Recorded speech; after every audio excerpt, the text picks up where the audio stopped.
नमस्कार मित्रांनो, जय श्रीराम. कसे आहात?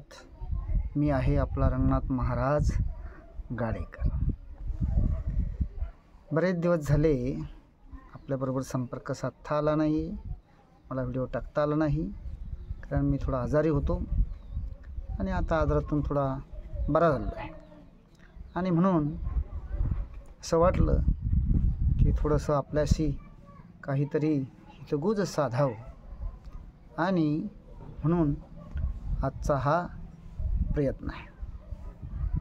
तर आपण ज्या धर्मामध्ये जन्माला आलो तो आहे हिंदू धर्म, आणि या धर्माचा इतिहास लाखो वर्षाचा आहे.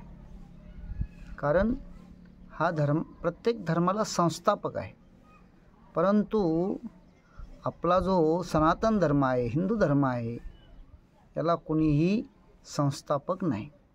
कारण अनेक ऋषीमुनींनी या धर्मासाठी, या संस्कृतीसाठी खूप काम केलेलं आहे, आपलं जीवन वेचलेलं आहे.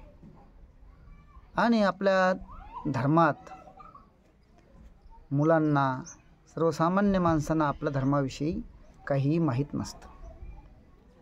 कारण आपण साध्या गोष्टीसुद्धा आपल्या मुलांना शिकवू शकत नाही.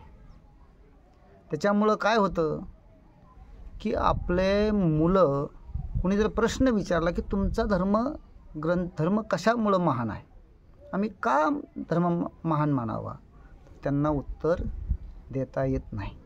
त्यासाठी आपल्याला स्वतः जसं आपण माहिती असावं, जसं आपण एखाद्या लहान झाडावर जसे संस्कार केले तसं ते झाड तयार होत असतं. त्याला वाग द्यायचा असला तर वाग देता येतो, त्याला सरळ करायचं असलं तर सरळ करता येतं. किंवा आपण एखाद्या झाडावर कलम बांधायची असली विशिष्ट जातीची, ती कलम बांधून छोटा आंबा असेल तर मोठा आंबा करता येतो, चिंच मोठी करता येते. असं आपल्या मुलांवर सुद्धा संस्कार केले पाहिजे, त्यांना आपल्या धर्माची माहिती दिली पाहिजे. म्हणून तर आपल्या धर्माचे धर्मग्रंथ म्हणजे मुख्य काय आहे, तर 4 वेद आहे. त्या वेदाचे नावं काय आहे, तर ऋग्वेद, सामवेद, यजुर्वेद आणि अथर्ववेद. मग त्या वेदामध्ये ऋचा आहे, आणि आपला धर्म जे वेद आहे, ही वेद म्हणजे भगवंत निर्मित आहे. कारण वेदानुसार वागलं पाहिजे असं आपले ऋषीमुनी सांगतात. कारण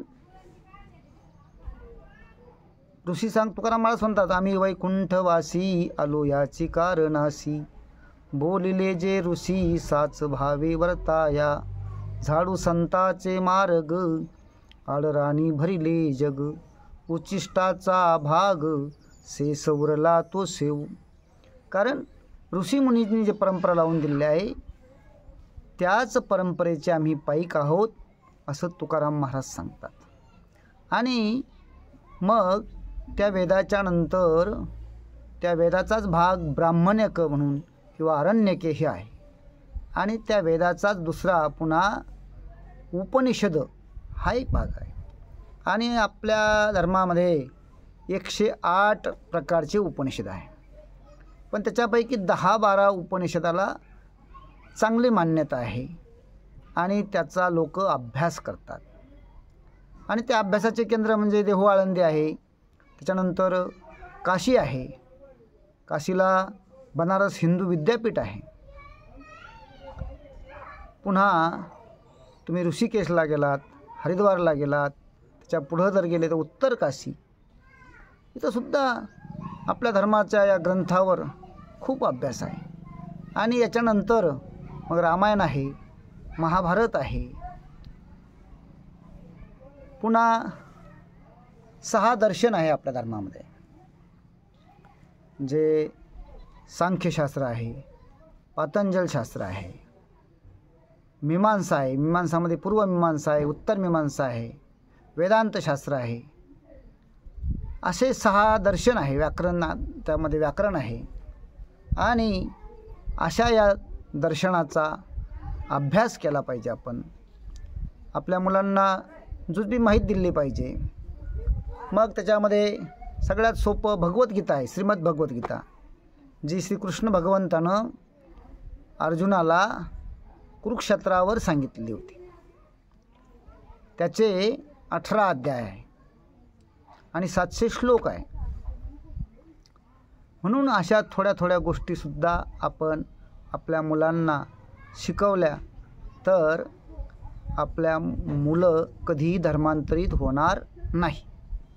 कारण आपण बघतो इस्लाम एवढा याचा 1400 वर्षाचा इतिहास आहे, पण ते आपल्या धर्माविषयी एवढे कट्टर असतात की तुम्ही त्याला लाख रुपये 2 लाख रुपये सांगा पण तो धर्मांतरित होणार नाही. कारण लहानपणापासून त्याच्यावर इस्लामचे संस्कार केले जातात, त्याला कुराण पढविलं जातं,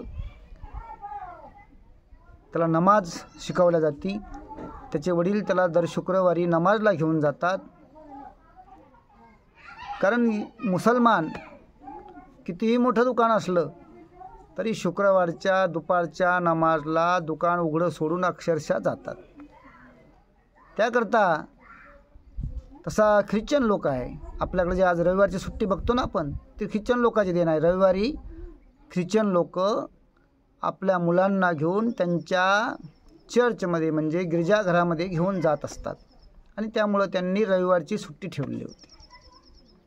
म्हणून यांचा इतिहास पाहिला तर ख्रिश्चनांचा इतिहास 2000 वर्षाचा आहे, पण आज जगातले ते नंबर 1चे आणि त्यांची संख्या झालेली आहे. इस्लामची नंबर 2ला आहे आणि आपण नंबर 3ला आहे.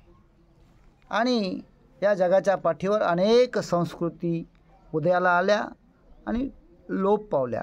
म्हणून कारण आमच्यासाठी हा भारत देश, हिंदुस्थानच एकमेव शिल्लक राहिलेला आहे. तिथं बाकीच्या देशामध्ये जर तुम्ही गेलात तर तिथं इस्लामचे कायदे आहे, ख्रिश्चनांचे कायदे आहे. ख्रिश्चनांचे जवळजवळ 120 देश आहे, मुसलमानांचे 57 देश आहे. आपल्यासाठी फक्त हा एकमेव हिंदुस्थान उरलेला आहे. आणि म्हणून आपल्याला सन्मानाने जगायचं असेल तर आपण आपल्या संस्कृतीचा स्वाभिमान ठेवला पाहिजे. या नालायक लोकांच्या बैखाव्यात आपण आलं नाही पाहिजे. आपण आपल्या धर्माचं पालन केलं पाहिजे. कारण गीतेमध्ये भगवंतानं सांगितले आहे, श्रेयानो स्वधर्मे विगुणा परधर्मो स्वनुष्ठितात, स्वधर्मे निधनम श्रेया परधर्मो भयावहा. तर आजच्या रोजी एवढंच. आणि आपण माझ्या चॅनलचे सदस्य व्हा, माझं चॅनल सबस्क्राईब करा, लाईक करा, शेअर करा, बेल आयकॉनची घंटी दाबा. आज एवढंच. जय श्रीराम.